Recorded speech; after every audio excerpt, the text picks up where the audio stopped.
New developments coming in tonight regarding two ongoing murder investigations. Good evening, I'm Febin Cassoon in for Kathleen Barkley. And I'm David Bacon. Thank you for joining us. 8 years have gone by since 13-year-old Hailey Dunn disappeared without a trace. The Colorado City native's remains were found at Lake J.B. Thomas in Scurry County 3 years later. And as her murder remains unsolved to this day, her father, Clint Dunn, is finding new ways to speed up the process. That's tonight's top story.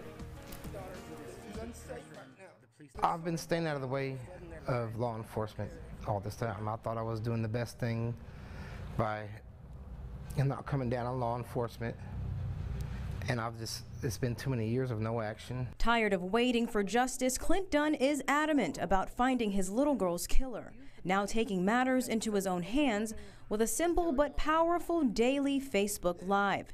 I'm scared, and I don't know what I'm going to say. I don't want to know what I'm going to say. I want it to come out totally natural and raw. I want people to see my thoughts and to see my pain. It's something he's been working on since her 8-year anniversary in December. I'm 99% sure that somebody killed Hailey there at her house, and I think it was Sean. Sean Adkins, the only publicly named suspect in the case. I would never do nothing to that little girl. Me and Billie Jean went through the divorce, and that was her boyfriend. So we kind of wasn't best friends, you know. And I think that Billie Jean knows something. Clint's taking a lot of flack for waiting 8 years. Clint's never waited to get justice for Hailey. He was promised an arrest when her remains were found. Texas private investigator Erica Morse got the idea of a social media blitz through another family who was going through a similar situation. They looked at that father and said, sorry, we don't consider that new information. We can't make an arrest. He said, watch me. 5 weeks later, they made an arrest. She says she wishes the investigation was done a bit differently. They demolished the home where Hailey was last seen alive, and I believe they made a big mistake when they did it. I think that valuable evidence was lost. There was an Xbox that the FBI took that was David's Xbox, and it had taken a picture of Hailey at 11 o'clock that night. I want that picture. It is the last picture taken of my daughter. Why can't I have it? And he says, what Xbox? I said, the Xbox is in evidence, dude. He didn't know. He didn't even, he says, I'm gonna have to go back and look.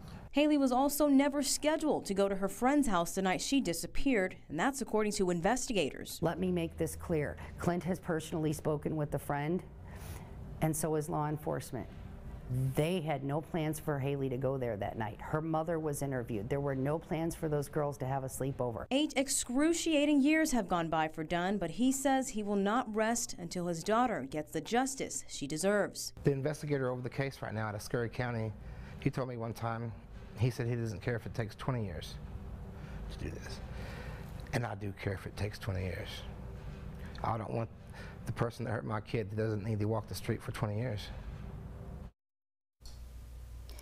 Now, we did speak to an investigator in Scurry County about the rug that was confiscated with a pentagram on it. The investigator simply stated they can neither confirm nor deny it happening.